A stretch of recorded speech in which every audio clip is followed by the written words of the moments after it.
പീരുമേട്ടിൽ പൂട്ടിക്കിടക്കുന്ന തേയിലത്തോട്ടങ്ങളിലെ ലയങ്ങളുടെ പുനരുദ്ധാരണം അടിയന്തരമായി നടപ്പാക്കണമെന്ന് മനുഷ്യാവകാശ കമ്മീഷൻ. കാലപ്പഴക്കം കാരണം ലയങ്ങൾ ഇടിഞ്ഞു വീണ് അപകടമുണ്ടാകുന്നത് സർവ്വസാധാരണമാണെന്ന് കമ്മീഷൻ വ്യക്തമാക്കി.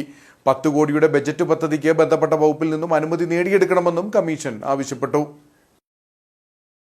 ജില്ലയിൽ പൂട്ടിക്കിടക്കുന്ന തേയിലത്തോട്ടങ്ങളിലെ ലയങ്ങളുടെ പുനരുദ്ധാരണത്തിന് തീരുമാനമെടുക്കുന്നതിൽ കാലതാമസം വരുത്തരുതെന്ന മനുഷ്യാവകാശ commission chairperson justice Alexander Thomas ഉത്തരവിട്ടു.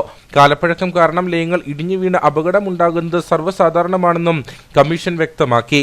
പീരുമേട് താലൂക്കിൽ പൂട്ടിക്കിടക്കുന്ന തോട്ടങ്ങളിലെ ലയങ്ങൾ നവീകരിക്കാൻ സംസ്ഥാന നിർമ്മിതി കേന്ദ്രം വഴി ലഭിച്ച 33,70,000 രൂപയുടെ എസ്റ്റിമേറ്റിൽ ധനവകുപ്പ് 1 മാസത്തിനകം തീരുമാനമെടുത്ത തൊഴിൽ സെക്രട്ടറിയെ അറിയിക്കണം. ധനവകുപ്പിൽ നിന്നും അനുമതി ലഭിച്ചാലുടൻ നിർമ്മാണ പ്രവർത്തനങ്ങൾ കാലതാമസം കൂടാതെ പൂർത്തിയാക്കണമെന്നും ജസ്റ്റിസ് അലക്സാണ്ടർ തോമസ് ആവശ്യപ്പെട്ടു. 33,70,000 രൂപയുടെ പദ്ധതിക്ക് ഭരണാനുമതി ലഭിച്ചെങ്കിലും പദ്ധതി വിഹിതം ക്രമീകരിച്ചപ്പോൾ തുക വകയിരുത്താത്തതാണ് കാലതാമസത്തിന് കാരണമായത്. തുടർന്ന് മറ്റു ചില ശീർഷകങ്ങളിൽ നിന്നും തുക ലഭ്യമാക്കിയാണ് പദ്ധതി ധനവകുപ്പിന് സമർപ്പിച്ചിരിക്കുന്നത്. പീരുമേട്ടിലെ കോട്ടമല ലയത്തിന്റെ ഭിത്തി ഇടിഞ്ഞ തൊഴിലാളി തലനാരിഴയ്ക്ക് രക്ഷപ്പെട്ട സംഭവത്തിന്റെ പശ്ചാത്തലത്തിൽ മനുഷ്യാവകാശ പ്രവർത്തകനായ ഡോക്ടർ ഗിന്നസ് മാടസ്വാമി സമർപ്പിച്ച പരാതിയിലാണ് ഉത്തരവ്. അടച്ചുപൂട്ടിയ തോട്ടമായ കോട്ടമല ഡിവിഷനിലുള്ള എല്ലാ ലയങ്ങളും അതുപോലെ തന്നെ അടച്ചുപൂട്ടിയ തോട്ടങ്ങൾ മുഴുവൻ ലയങ്ങളും നവീകരിക്കണം. അത് നവീകരിക്കാത്ത പക്ഷം എല്ലാ ലയങ്ങളും ഇടിഞ്ഞു വീഴും എന്ന ഒരു സ്ഥിതി അവിടെ പറഞ്ഞു ബോധിപ്പിക്കുകയുണ്ടായി.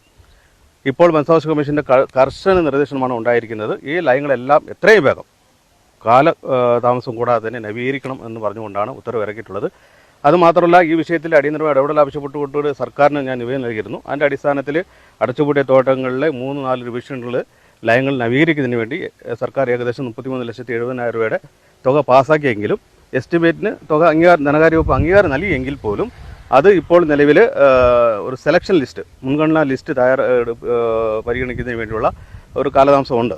സംസ്ഥാനത്തെ തൊഴിലാളി ലയങ്ങൾ നവീകരിക്കാൻ 10 കോടിയുടെ പദ്ധതി ബജറ്റിൽ പ്രഖ്യാപിച്ചെങ്കിലും അത് ധനവകുപ്പിന്റെ പരിഗണനയിലാണെന്ന് തൊഴിൽ സെക്രട്ടറി കമ്മീഷനെ അറിയിച്ചു. 10 കോടിയുടെ ബജറ്റ് പദ്ധതിക്ക് ബന്ധപ്പെട്ട വകുപ്പിൽ നിന്നും അനുമതി നേടിയെടുക്കണമെന്ന് കമ്മീഷൻ ആവശ്യപ്പെട്ടു.